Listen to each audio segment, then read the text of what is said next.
Bueno, ahora viene una de las charlas, now one of the most expected talks, yes, to Elizabeth Stark.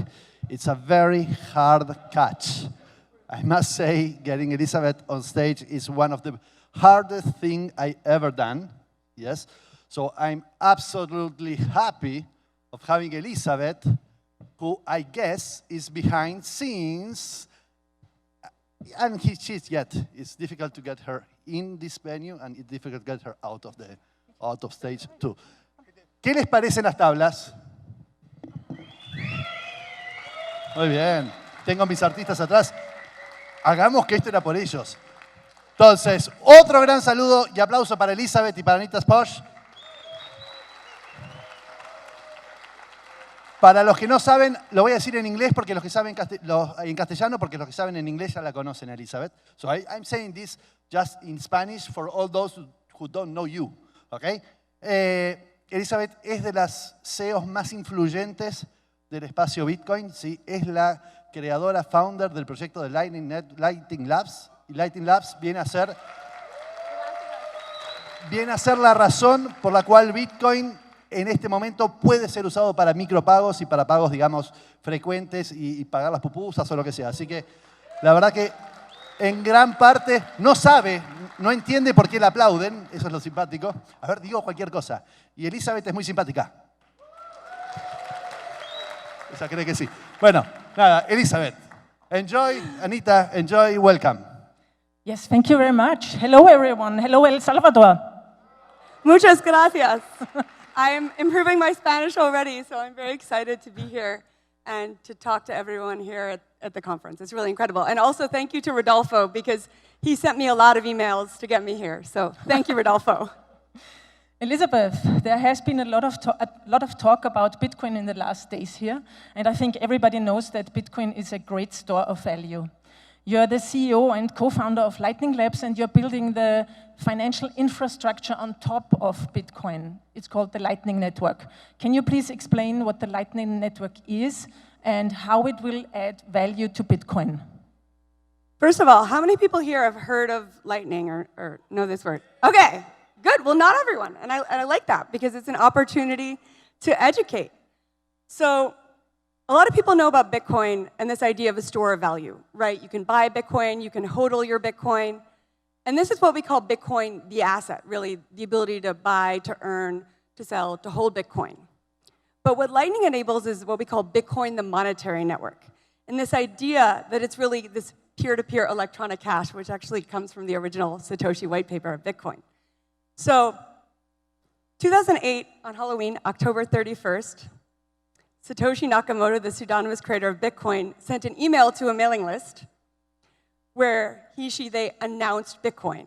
And one thing that I think is really interesting is nobody really cared at first. It took several days for the first response. But that response was actually, sounds really interesting, but I don't know if this can scale to the required size, which actually then relates to Lightning. So back then, 3rd January 2009, Bitcoin, the network launches, and really, I consider that the beginning of Bitcoin, the asset. But the nature of Bitcoin is it's decentralized, right? We all love decentralization. And as a result, you have many people running nodes around the world, something like 100,000 people running nodes. You have miners mining and securing the network. But the trade-off is, because you have this decentralization, you're not going to want to have all the transactions on the Bitcoin blockchain to get to the billions of people we'll talk about. So what Lightning enables is this layer 2, a software layer, on top of Bitcoin for instant high-volume transactions. It is decentralized. So one thing that's really key is, we hear about certain blockchains or cryptocurrencies going down. Bitcoin does not go down. I mean, the uptime is incredibly high. The entire internet would basically have to go down for Bitcoin to go down these days. Lightning has many nodes as well, and it's decentralized and distributed. So with Lightning, you actually have, I think, something like 30,000 users today running nodes on the public network. And you can transact in this decentralized manner instantly at a very high volume, many, many thousands of transactions per second with very low fees. So El Salvador, first of all, huge round of applause for El Salvador for being the pioneer. begin adopting Bitcoin and Lightning. And by the way, if you had told me that 6 months ago, right, that there would be an entire nation, entire country that adopted Bitcoin and Lightning, I probably wouldn't have believed you. So, like, it's so incredible. But Lightning enables these day-to-day transactions. It enables you to, say, pay for a coffee for a couple dollars and have the fee that's actually a fraction of a cent, which is so much lower than the traditional financial system, which gives so many more people access. And one key element is, you know, especially in emerging markets, in El Salvador, you hear the numbers, 20, 30% of people maybe have access to a bank account. But far more people have a smartphone, right? And Bitcoin and Lightning are open monetary networks that anybody can participate in and that anybody can build upon. And what Lightning provides is this interoperability and the ability for anybody with a phone or with a device or access to one, maybe their friend has one, and they can share it or something, to have access, which is, to me, the next generation of finance, and it's not the way that the traditional system works, and we're rebuilding this as a community. Yeah, I think Bitcoin is all about fairness and then fair and open access for everyone, regardless of gender, age, wealth, or whatever. So Bitcoin is not only the most valuable native internet money, it's also the greatest discovery in the evolution of money, I would say. What makes Bitcoin so unique in the field of cryptocurrencies? Yeah, it's a great question, and you know, sometimes people say, well, why are you working on Bitcoin? I mean, why wouldn't you work on Bitcoin is my answer to that. But, so for example, Bitcoin was the first cryptocurrency. You know, the original paper from 2008 launched in 2009. There's something really interesting that cannot be recreated, which is nobody cared at the beginning. It really grew organically from the ground up. There was no what we call pre-mine. You know, nobody was given free Bitcoin, and there will only ever be 21 million Bitcoin. The Bitcoiners definitely know that in the room, and that's very key. But one thing that's so important about Bitcoin is that it has a very passionate community of people. By the way, there's no CEO of Bitcoin. We don't know who Satoshi is, and I hope that actually stays that way, because Satoshi, you know, we are all Satoshi, right, is the meme. And it has, I think today, and I was looking this up, something between 1 and 200 million users around the world. And it has this network effect, right? And what that means is the more people that use Bitcoin, the more valuable the network becomes and the more useful it is, because as more people join the network, there are more people you can send and receive to. So I have a good friend, and Anita's done incredible podcasts. By the way, check out Anita's podcast, Bitcoin & Co. Shout out to Anita. Actually, now it's called the Anita Posh Show, but thank you very much. Our mutual friend, Lynn Alden, has written this incredible post around network effects. And what she says is, the fact that Bitcoin has all of these users already, and there's all this liquidity and people can transact with it, actually builds upon it and makes it more valuable. There's something we call Metcalfe's law. As each user joins a network, it actually exponentially makes that network more valuable.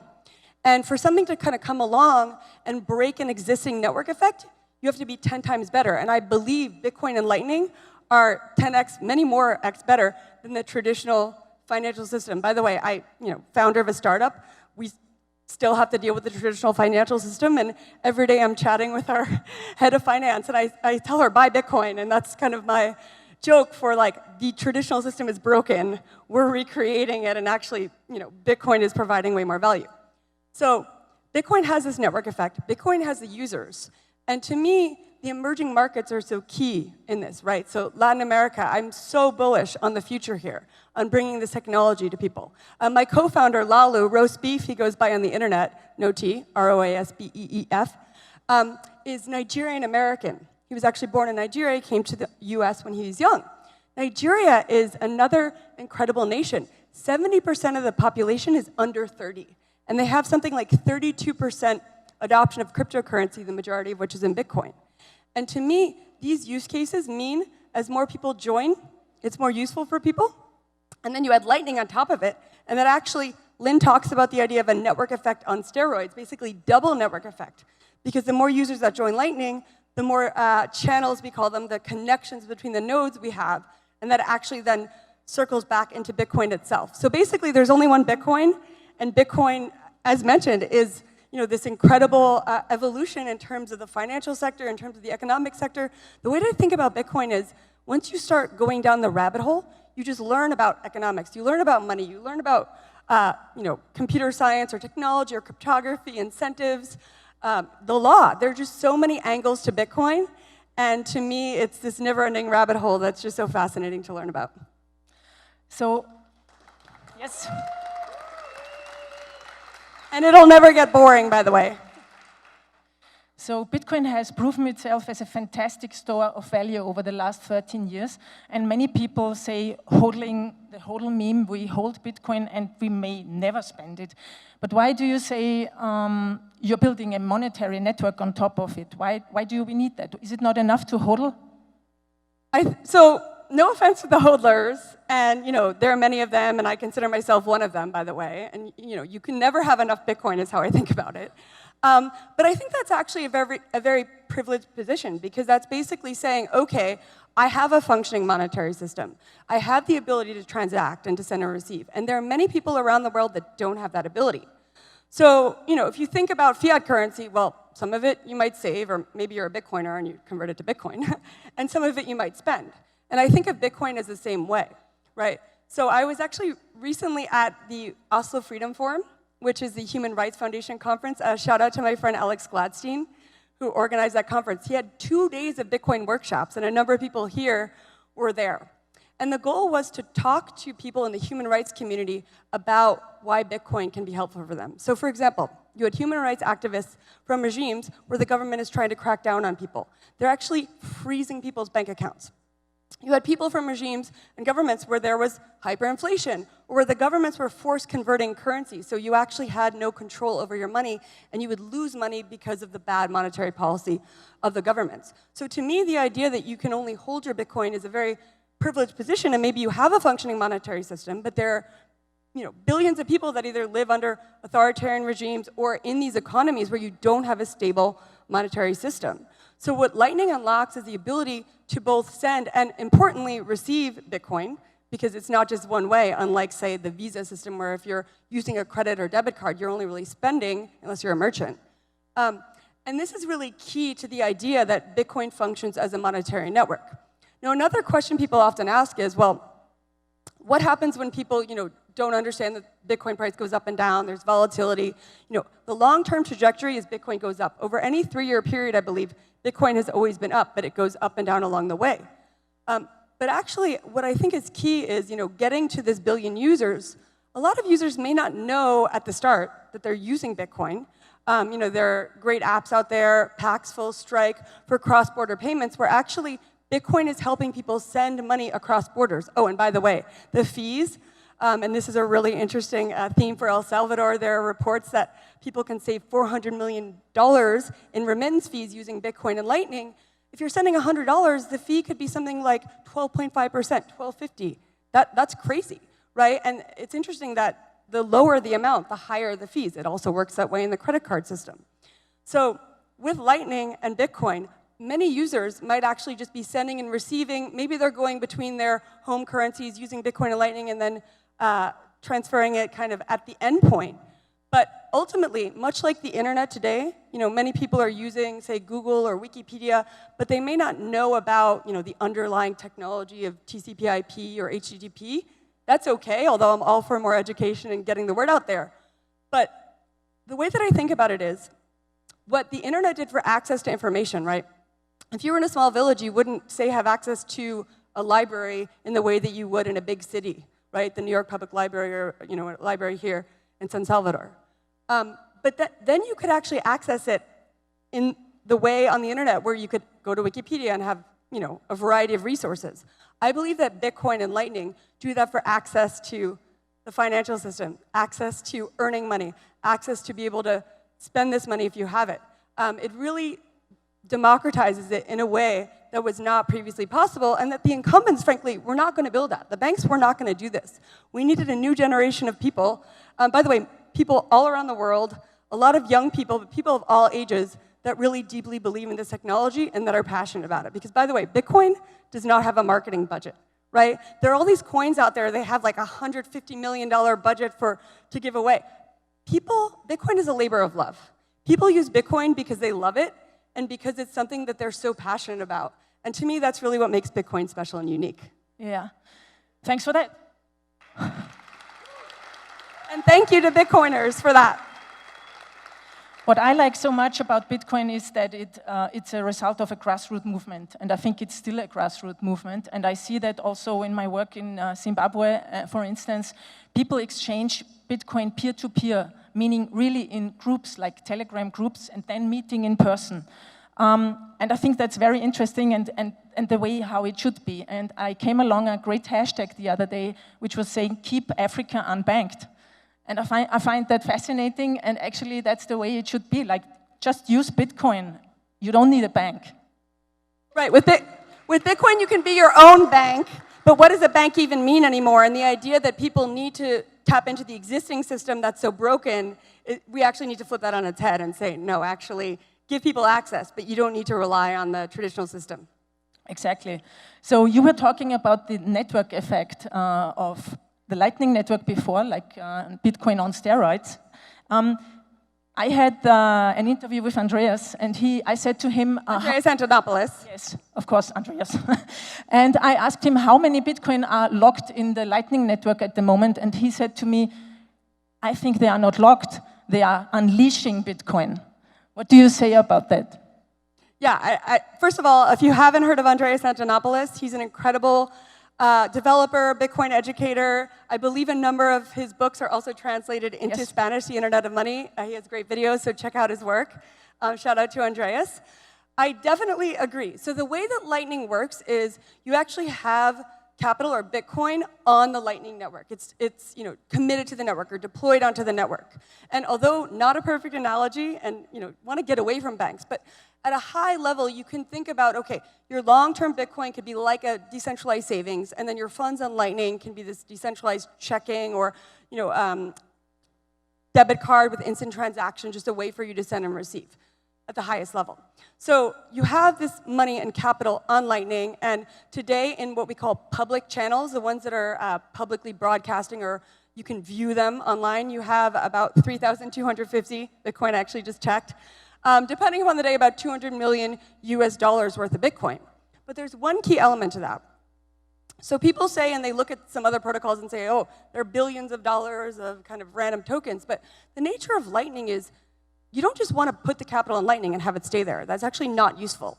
You actually want a high velocity of money. You want the money to actually be transacting. And the way that we look at Lightning is you want efficient capital allocation. You need money in the right place at the right time to send and receive. So in an ideal world, and this is something right now at Lightning Labs are about 24 people. We're growing, we're hiring, by the way. But this is something that we've been focusing on a lot. We're building the developer tools and the infrastructure that's powering, we have our version of Lightning, our implementation called LND. There are a lot of other great developers. There's C Lightning, there's Eclair. And we're actually looking at the idea of efficiently allocating this Bitcoin and Lightning so people can send and receive. So at the high level, with $200 million on the network, eventually and ideally, you could transact maybe 100 times that in a given day because the money can just keep going back and forth and people can keep sending and receiving. So let's say you had every minute, the money being turned around. That would be key. Now, we're not there yet. We're still, and by the way, shout out to Alex Bosworth on my team. He's our Lightning infrastructure lead, and he's somewhat of a god in the developer community. I meet people all the time that say, I talked to Alex, he answered all my questions about coding on Lightning and running a node, and he's really the expert in this space. He's done really incredible work. But eventually, we're looking at the ability to automate this for actually capital on Lightning and Bitcoin and Lightning to be automated so that you can actually just move it around in the way that might happen in the traditional financial system. But there's one key point here. So on Lightning and at Lightning Labs, these products that we're building are non-custodial, right? And when you open what we call a channel, there are two participants, but it's not debt. And I think this is key. It's a full reserve system, and sometimes people from the financial world don't understand it's not credit. Lightning is fully collateralized, full reserve. And what that means is we don't hold other people's money. And actually, as a result, you have the ability to hold your own coins. We've heard a lot of not your keys, not your coins here at this conference. The ability to have your own coins and to rely on self-custody is so key. Also, shout out to Breeze, Moon, Phoenix, and a number of great wallets in the ecosystems that are building these solutions as well. So the idea that we can have non-custodial financial products is actually new, right? Before Bitcoin, the idea that, a bank would lend you money, then you owe the bank money. Or maybe you would kind of buy stocks or something, but then there would be some brokerage that would hold that certificate, or, you don't actually hold it yourself. But here, we can build smart contracts. Bitcoin does these smart contracts. Lightning actually itself is a smart contract system on Bitcoin. And at Lightning Labs, we have products. One is called Loop, helps you move. It's like an on and off ramp, move money in and out of the Lightning network using smart contracts on Bitcoin and Lightning. And then another one called Pool, where people can actually buy and sell liquidity, but it's non-custodial. So you're not actually, nobody's owing anybody money, but you're using Bitcoin smart contracts to either provide capital in the network or actually to purchase access to capital on the network, which to me is really key here in terms of the non-custodial development of Bitcoin products on Lightning. Okay, great. So I think one way to get, or the best way to get Bitcoin is to earn it. So as a freelancer, you could say to your project organizer, manager, or whatever, please pay me in Bitcoin. So now we were talking about earning sats. What are the products or projects that we'll see in the future for people to earn Bitcoin, and especially also for people in emerging countries to be able to earn Bitcoin? Right, and that's also a counterpoint to the people saying, I don't want to spend my sats. It's like, okay, maybe you don't want to spend it, although not everyone has, that privilege, but who doesn't want more Bitcoin, right? Like, I think everyone does. So the ability to earn Bitcoin and Lightning is key. And part of that is, okay, let's say you were to use a traditional fiat or financial system. Well, if you're going to pay somebody, maybe, okay, they're performing a task, and it's like, takes a minute, and then somebody pays you 50 cents or $1, try doing that in the traditional system. It's actually just good luck. Transaction fees, conversion, it's not going to happen. But there's an incredible company called Stack. The founder is named Paul Ejoy. And they've built a platform for people to perform what we call microwork. So small tasks, they get paid over Lightning with Bitcoin. And they have, I think, LATAM and Southeast Asia, Philippines are big markets for them. And this opens up an incredible opportunity. There's also an incredible project in Costa Rica, a women's shelter that one of my colleagues helped set up, where people are then, they don't have access to the, say, traditional worker system, but they can go on Stack and earn Bitcoin on Lightning. And it opens up the opportunity for anybody to do this. It doesn't matter where you are. I mean, you need access to the internet, right? And then some device. But beyond that, it really levels the playing field, which to me is the goal of this technology and this ecosystem. There's also an incredible gaming community, and shout out to the really great Lightning gaming community, including Zebedee, Donner Lab, Satoshi's Games, Thunder Games. And now gamers are actually playing in tournaments and earning Bitcoin over Lightning in games. And for example, Brazil, there's a big gaming community. And gamers are earning more over Lightning by gaming than they would, say, at a normal job. So now they can just be professional gamers with Bitcoin and Lightning and pursue their passion, right?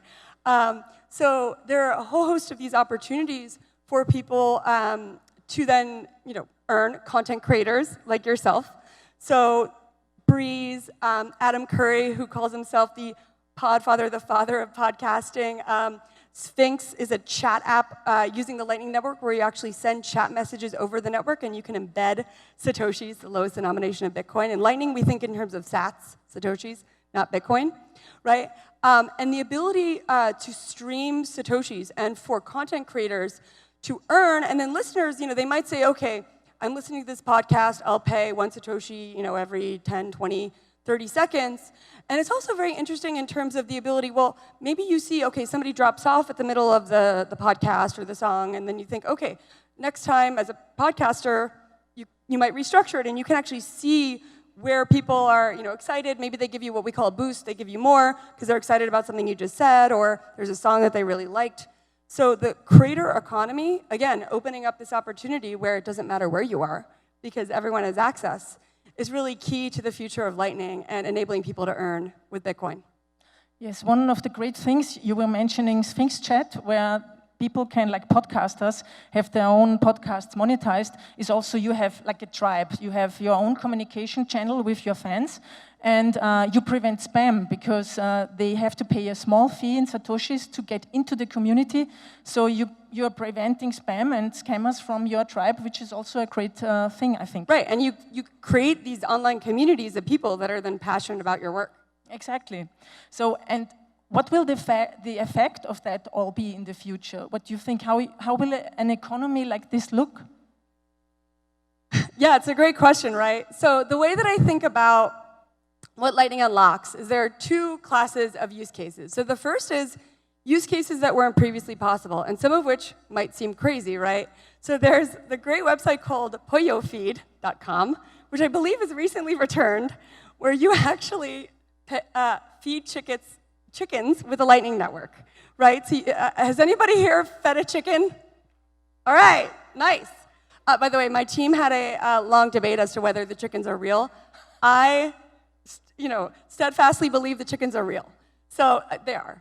There are no AI chickens, right? So kind of feeding chickens over the Lightning network, being able to pay, you can actually see this live stream.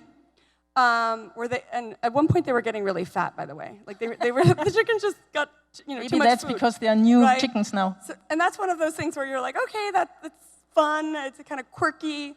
Another example, an engineer by the name of Andy Schroeder, who integrated Lightning into his Tesla. He reverse engineered a Tesla. He bought it himself just because he loves Lightning and Bitcoin. Reverse engineered it and then integrated Lightning into the charging for his car. And by the way, Elon Musk, I've tweeted this to him many times, so maybe other people want to tweet it to him. But Lightning already works with Teslas, with what this developer and engineer built. So he was able to then use Lightning to charge his Tesla and integrate it. So there's the kind of future self-driving car pays for, to charge itself, and that's already the present today in terms of what's out there. The idea of machine-to-machine payments, Lalu, my co-founder, has developed this technology he calls LSAT, which is kind of like a technical term, but at a high level, the idea is you don't need a username or password anymore for a website. And by the way, why are we giving our personal information? Why does every website that I use need my email? That then they're going to inevitably, as people were discussing on the privacy panel, leak it, and then your information's out there. You can authenticate with a payment in and of itself, instead of a username and password. So for things that are digital, obviously if you're ordering something online and they're shipping it to you, okay, you need a place to ship it to. But things that are purely digital, like subscriptions online, or say APIs, you can actually use Lightning to authenticate with the payment in and of itself, and then say the server will know that it's been paid, and then you can do this repeatedly over and over again. So the fact that Lightning can have so many transactions, sometimes people say, well, why do you need, hundreds of thousands of transactions per second, or theoretically many more? And credit to Taj, who was on the panel earlier. He would say 100% of machines are unbanked, and of course we don't even want the bank, right? But the idea is that machines don't have bank accounts, but they can use Bitcoin and Lightning to transact, and you can actually have the ability for, say, APIs and other devices in the future to be able to use this technology. Yeah, so there are multiple network effects, right on, to the ones you mentioned already, also the network effect in developing new projects on top of Bitcoin. I think the Lightning Network has brought a new platform for innovation. Definitely. So the developer community is so key. I know we're going to hear more soon about building out the developer community. And the way that I think about it is, in protocol development, and credit to the incredible developers that are building on Bitcoin Core, building the implementations of the Lightning Network, there aren't actually that many of them, maybe a couple dozen full-time developers, but in terms of application developers, there are thousands upon thousands. And every day, just here at La Bitconf, I've met so many new people that are building on Lightning, that are building new applications. And the goal is to make it really easy to build on Bitcoin. Because you have the instant transactions, because it's high volume, because the fees are very low, much like what the HTTP, the World Wide Web, did, you could create websites.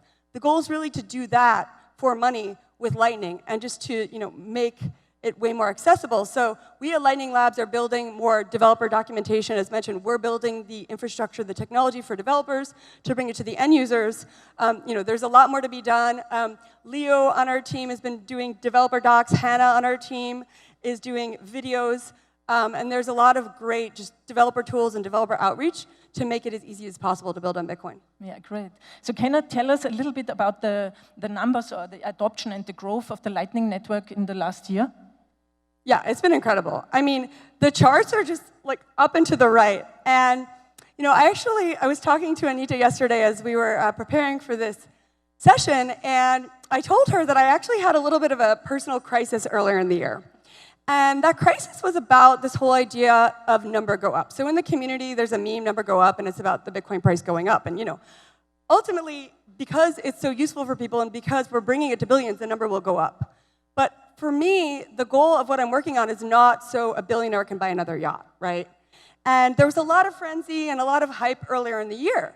And so as a Bitcoiner, I like memes, so I created a counter meme, which is number of people go up, and Bitcoin for billions, not billionaires. And the idea here is the future of Lightning, and really what we've seen over the past, like 11 months of this year, is about bringing it to the broader population. So shout out to PlebNet. It's a community of people running nodes.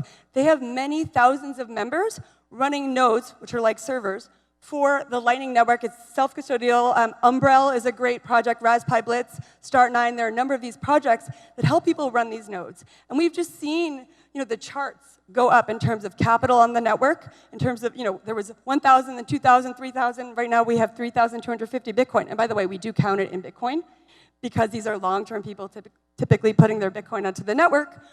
We have just many more nodes on the network. We have something like 80,000 public channels. We don't know the private channel numbers, so it's even greater than that. And then we also have the adoption and the integration. So, we've seen, shout out to Paxful. I know they're doing some great Bitcoin education here in El Salvador. They integrated Lightning. Yeah. Thank you, Paxful.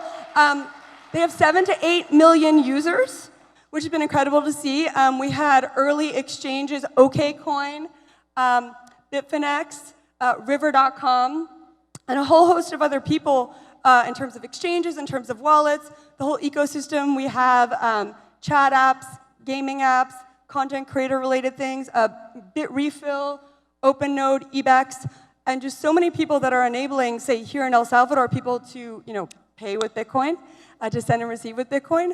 And then, to me, it's like the amount of progress we've had. I mean, I've met people here at La BitConf where, they have so many projects working on Lightning that I hadn't even heard of. In the beginning, we knew everybody. Now I'm like, oh my goodness, like, there are all these people out there. I'm excited to meet them all. And, the future is like the internet. Soon we're not going to be able to know everyone, and we already don't, and that's the point, because Bitcoin and Lightning unlock all these new opportunities, and it's like, as Andrea said, the internet of money. And like the internet, it's providing access to all. And I just want to thank the community here. Shout out to Galoy, Bitcoin Beach, the folks here in El Salvador for paving the way and really being the pioneers and making this path. That's why I'm here. I'm really excited to come back. I'm excited to meet the whole community because you guys are the pioneers. So thank you. Yes. Bitcoin's the future. Thank you. Thank you. Wow. Gracias. Thank you so much, Elizabeth. And thank you, Rodolfo, for convincing me to get here and all the emails. I would say I would like you to be the first woman in the Crypto Hall of Fame. I think you really deserve it. No, Bitcoin Hall of Fame. I just want to explain how you get is a brief course of how to get Elizabeth on stage 95 emails later. Okay? Great. Thank Would you be in the you. selection committee of the Crypto Hall of Fame? No?